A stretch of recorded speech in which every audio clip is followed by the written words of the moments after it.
अस्सलाम वालेकुम दोस्तों, अपनी नेक्स्ट वीडियो के साथ मैं हूं मनसब अली। दोस्तों, इस वीडियो में वंस अगेन बात करेंगे स्पेन इमिग्रेशन से रिलेटेड जो एहतजाज हुआ था उस पे कुछ अच्छी बातें और अच्छे रिजल्ट्स आने शुरू हुए हैं। उस पे मैं आज बात करूंगा। दोस्तों, कल की बात है कि कल दो अहम सूबों की जो गवर्नर है, लोकल बॉडीज़ हैं, उन्होंने कुछ अनाउंसमेंट्स की हैं, कुछ बातें की हैं इसके बारे में, जो कि बहुत अच्छा इशारा है इमिग्रेशन की तरफ। जो सबसे अच्छी बात यह है कि जो एहतजाज करने वाले मुंतज़मीन थे, उन्होंने बहुत अच्छी जगह चूज़ की, स्पेशली कतलूनिया में प्लासा जमे, जहाँ पे सबसे बड़ी जो जनरल दी कतलूनिया का मेन ऑफिस है, वो उसके साथ साथ जो पार्लियामेंट दी कतलूनिया उसका जो मेन ऑफिस है वो वहाँ पे जामे प्रीमियर जो प्लासा है वहाँ पे था।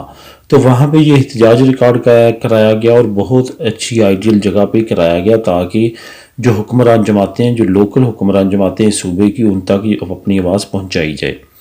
अब हुआ ये है कि पार्लियामेंट में जो कतलूनिया के प्रेसिडेंट हैं, उन्होंने दो बातें की हैं, एक तो कोरोना से रिलेटेड और दूसरा इमिग्रेशन से रिलेटेड। इमिग्रेशन से रिलेटेड उन्होंने कहा कि कोरोना की वजह से जो गैर मुल्की इफेक्टेड है, हमें उसके साथ हम हमदर्दी है और हम चाहते हैं कि उनकी मदद की जाए।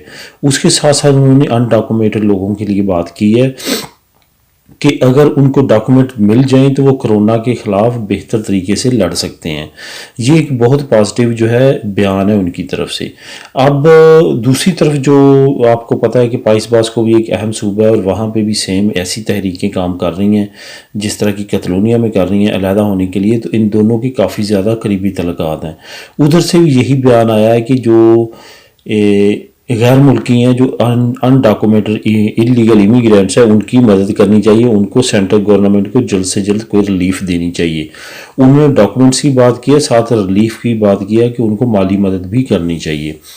अब जो जनरल दादी कतलूनिया जो यहाँ की लोकल गवर्नमेंट है, उनकी तरफ से ये बयान आया, जो प्रेसिडेंट है कतलूनिया के, जो कोरोना से रिलेटेड है, वो ये है कि हो सकता है कि हमें दोबारा लॉकडाउन की तरफ जाना पड़े जिस तरह के पहले लॉकडाउन की तरफ गए थे। क्योंकि दोस्तों, पिछले चंद दिनों में बहुत ज़्यादा जो नए केसेस हैं कोरोना वायरस के, वो काफ़ी ज़्यादा अप हुए हैं, काफ़ी ज़्यादा नए आ रहे हैं।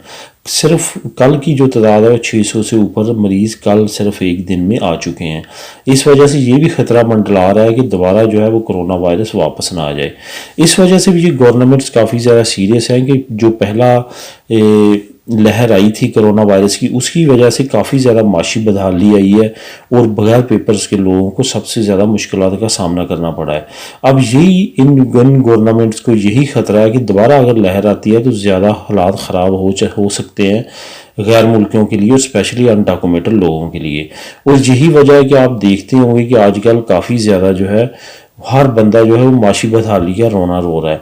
और यहाँ पे ये बात काबिल ज़िक्र है कि पोदेमोस जो कि अहम जमात है सेंट्रल गवर्नमेंट की, पेसोए की, उन्होंने भी ऐलान किया था लास्ट वीक, जो उनके प्रेसिडेंट है पोदेमोस के, इलीगल इमिग्रेंट्स को लाजमी तौर पे पेपर मिलने चाहिए। लेकिन सेंट्रल गवर्नमेंट की तरफ से अभी तक ऐसा कोई आंसर नहीं आया जो कि हौसला अफजा हो। लेकिन इसमें एक बात लाजमी है कि वो कोरोना की वजह से जो सेंट्रल गवर्नमेंट है वो काफ़ी ज़्यादा बिजी और परेशान है। और उसके अलावा उसके साथ साथ जो उनका मेन टारगेट है वो माशी तौर पे जो इस वक्त बदहाली आ चुकी है पूरे स्पेन में, उसको बेहतर करना है। तो पोदेमोस ने यही आइडियाज़ दिए थे कि एक तो हमें माशी बदहाली से हम निकल सकेंगे, इलीगल इमिग्रेंट्स को लीगल कर सकेंगे, उनकी वजह से हमें टैक्स आएगा, उसके साथ साथ जो उनको डॉक्यूमेंट्स मिल जाएंगे ताकि वो बेहतर तौर पे जो ये वबा है उससे निपट सकेंगे। अब ये दोस्तों जो पेसोए है, जिसका प्रेसिडेंट सांचेस है, इस पे अब सारा डिपेंड करता है और उसकी पार्टी पे डिपेंड करता है अब वो गैर मुल्कियों को पेपर देने के लिए किस हद तक जाते हैं। लेकिन दोस्तों, एक बात ज़रूर है कि अंदर खाते कुछ ना कुछ चल ज़रूर रहा है, जो कि आने वाले वक्त में इंशाल्लाह ताला उम्मीद है कि कोई ना कोई पॉजिटिव वे लेके आएगा। लेकिन अब सबसे बड़ी जो रुकावट इमिग्रेशन में मुझे ज़ाती तौर पे नज़र आ रही है वो यही नज़र आ रही है कि इसमें जो कोरोना वायरस है वो बहुत मेन जो है वो इफेक्ट कर रहा है। اگر کرونا وائرس نہ ہوتا، یہ مسئلے نہ ہوتے، تو شاید اب تک امیگریشن اوپن ہو چکی ہوتی۔ باقی جہاں تک اٹلی کی بات ہے، اٹلی کا تقریباً 1 مہینہ کچھ دن امیگریشن باقی رہ گئی ہے، اور اگست کے مہینے میں ہو سکتا ہے کہ وہاں پہ کافی زیادہ جو ہے نرمی کی جائے اور نئے قوانین آئے، جس میں ہو سکتا ہے کنٹریکٹ کو بہت زیادہ نرم کر دیا جائے، اور جو ان کی شرائط ہے مالک کی بچت کی سالانہ کی، وہ بھی کم کر دی جائے۔ اب یہی ہے کہ اگر تو اگست کے اینڈ تک اسپین میں کوئی پازیٹیو وے نظر نہیں آتا، تو جن دوستوں کے وہاں پہ پروف جو نئے قانون کے مطابق امید ہے اگلے مہینے میں اٹلی مزید نرم کرے گا، ان قوانین کے مطابق جن دوستوں کا ٹائم پورا ہوگا یا اس کے پورے اتریں گے، تو ان کو چاہیے کہ یہاں کی ویٹ کرنے کی بجائے اٹلی کی امیگریشن لیں۔ اگر ان کے پاس ارینجمنٹ ہے، ایجنٹ سے بچ کے اگر کانٹیکٹ ارینج کر سکتے ہیں، اگر باقی لوازمات کر سکتے ہیں، ان کی وہاں پہ فیملیز ہیں، ان کی مدد کرنے کے لیے دوست ہیں، تو ان کو لازمی یہ اپرچونٹی اویل کرنی چاہیے۔ کیونکہ دوستو یہ کنفرم نہیں ہے، یہاں پہ تو ابھی یہ ہلچل چل رہی ہے، کوئی ادھر سے پارٹی آنسر دے رہی ہے، ادھر سے دے رہی ہے۔ فائنل ڈیسیجن تو تب بھی ہوگا جب یہ امیگریشن اوپن ہوگی۔ امید ہے آپ کو یہ میری معلوماتی ویڈیو پسند آئی ہوگی۔ اگلی ویڈیو دیکھنے کے لیے پلیز چینل کو سبسکرائب کر لیں۔ تو ملتے ہیں اپنی اگلی ویڈیو میں، دعاؤں میں یاد رکھیے گا۔ اللہ حافظ۔